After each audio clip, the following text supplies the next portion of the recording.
कमरे की चुड़ैल। आलोक का नया नया ट्रांसफ़र हुआ था। वह शिक्षा विभाग में ऑब्जर्वर के पोस्ट पर कार्यरत थे।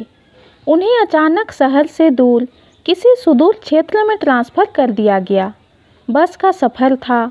वहां पहुंचने में 2 बस बदलना पड़ा और रास्ते में बस का टायर पंचर हो जाने के कारण रात करीब 11 बजे वह वहां पहुंचे।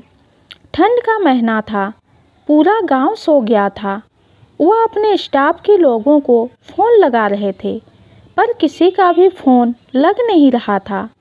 दरअसल सुदूर क्षेत्र के कारण नेटवर्क काम नहीं कर रहा था। आलोक परेशान हो जाते हैं। नई जगह थी। शाम को तो स्टाफ वालों से बात हुई थी। ऑफिस का एड्रेस तो उनके पास था, पर इस वक्त ऑफिस में कौन मिलता। और सबसे बड़ी बात, इतनी रात को कोई साधन भी नहीं थी। सभी लोग चले गए थे। वो अकेले ही थे। उन्हें कुछ सुझाई नहीं दे रहा था कि वो कहाँ जाएं।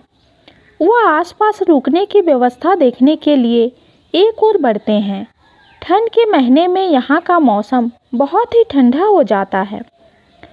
वह वैसे तो गर्म कपड़े पहने हुए थे, पर ठंड तो ठंड है। वह उन्हें कपकपा दे रही थी। वो थोड़ा आगे बढ़ते हैं। अभी वो मुश्किल से 100 कदम चले होंगे कि एक बुजुर्ग सा आदमी उनसे पूछता है, बेटा, रात काटने के लिए कमरा चाहिए? आलोक उन्हें ऐसे देखते हैं जैसे रेगिस्तान में जल मिल गया हो।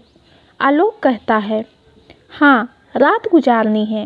एक साफ सुथरा कमरा मिल जाए तो अच्छा होगा। वह बुजुर्ग अपने साथ आने का इशारा करते हुए उन्हें एक और ले जाता है। थोड़ी दूर जाने पर एक छोटा सा कॉटेज दिखाई देता है। वह बुजुर्ग आलोक को लेकर अंदर जाते हैं। अंदर 3 कमरे थे। वह बुजुर्ग एक कमरा खोलता है। आलोक अंदर जाता है तो कमरा साफ सुथरा था। वह इस कमरे का किराया पूछते हैं तो वह बुजुर्ग कहता है, 2000 दे देना। वैसे तो लोग यहाँ पर ऐसे कमरे का 3 से 4000 रुपया ले लेते हैं। आलोक अपना सामान रखता है। बुजुर्ग आदमी जाते हुए कहता है, पीने का पानी अंदर ही है और फ्रिज में कुछ खाने का सामान होगा। भूख लगी हो तो लेकर खा लेना। फिर वो बुजुर्ग चला जाता है। बुजुर्ग के जाते ही आलोक कपड़े बदलता है और बिस्तर पर लेटते हुए बत्ती बंद करता है और आंखें बंद करता है। थोड़ी ही देर में उसे लगता है जैसे लाइट ऑन हो गई है। वह आंखें खोलता है तो सच में लाइट जल रही थी। वह फिर लाइट बंद करता है तो फिर से लाइट जल उठती है। अब आलोक घबरा गया। उसे समझ नहीं आता है कि यह क्या हो रहा है। ठीक उसी समय किसी के सिसकने की आवाज़ आती है तो वो चौंक उठता है। ध्यान से सुनता है तो किसी लड़की की सिसकने की आवाज़ थी। आलोक उठकर इधर उधर देखता है तो लगता है जैसे कमरे के बाहर से आवाज़ आ रही है।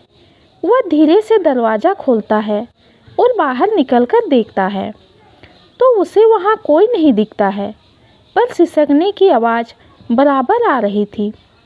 अब उसे ऐसा लगता है जैसे वो आवाज़ उसके कमरे से आ रही है। वह हैरान होकर अपने कमरे में जाता है और कमरे में जाते ही भौचक्का रह जाता है। उसके शरीर का रोम रोम खड़ा हो गया था। उसके बेड पर दुल्हन के भेष में एक लड़की मुंह ढके हुए बैठी थी। जबकि वो बाहर निकला था तब कमरा एकदम खाली था। उसके तो ठंड में ही पसीने छूटने लगे थे। वो घबराकर पूछता है, तुम कौन हो? अंदर कैसे आई? और तुम रो क्यों रही हो? वह दुल्हन घूंघट के अंदर से कहती है, अंदर मैं नहीं, तुम आए हो। ये मेरा कमरा है और ये मेरा बेड है जिस पर तुमने कब्जा किया था। जाओ, दूसरे कमरे में सो जाओ। आलोक घबरा कर कहता है, वो अंकल ने मुझे इसी कमरे को दिया है। दूसरे कमरे में दूसरे कस्टमर हैं। वैसे मुझे अब तक यह नहीं समझ आ रहा है तुम अंदर कैसे आई। ये सुनते ही वो औरत वहाँ से हवा में उड़ती हुई गायब होती है और फिर वापस आती है और कहती है, ऐसे आई, अब समझ गए। आलोक के तो अब होश उड़ जाते हैं। उसे लगता है वह बेहोश हो जाएगा, पर वह खुद को संभाल कर कहता है, ठीक है, मैं बाहर जा रहा हूँ, तुम रहो इस कमरे में। वह कहती है, अब तुम कहीं नहीं जाओगे, अब मेरी इच्छा पूरी करोगे। उसका ऐसे कहते ही कमरे का दरवाज़ा तेजी से बंद हो जाता है। यह देख घबराकर आलोक के मुंह से चीख निकलती है, पर यह क्या, उसके मुंह से तो आवाज़ बाहर ही नहीं निकल रही थी। वह चाहकर भी चीख नहीं पा रहा था। तभी वो औरत खड़ी होती है। आज बहुत बरसों बाद मेरी प्यास बुझेगी, और वह अपना चेहरा आलोक की ओर करती है। इतना भयानक चेहरा देख आलोक के होश उड़ जाते हैं। उसके सामने एक भयानक चेहरे वाली चुड़ैल खड़ी थी। उसके नुकीले दांत उसकी ओर बढ़ रहे थे। आलोक को उसके दांत अपने गले तक पहुंचता दिखाई देता है। उसके बाद उसके होश उड़ जाते हैं। सुबह सुबह सड़क किनारे आलोक की लाश पड़ी थी। उसके ही ऑफिस का एक स्टाफ उसको देख पहचानता है, क्योंकि उसने ही उनका फ़ोटो देखा था और फिर पोस्टमार्टम रिपोर्ट में दिल का दौरा पड़ने से मौत बताते हैं। ये छोटी सी कहानी आपको कैसी लगी कमेंट में ज़रूर बताइए। कहानी पसंद आती है तो चैनल को लाइक और सब्सक्राइब कीजिए। कहानी सुनने के लिए आपका धन्यवाद।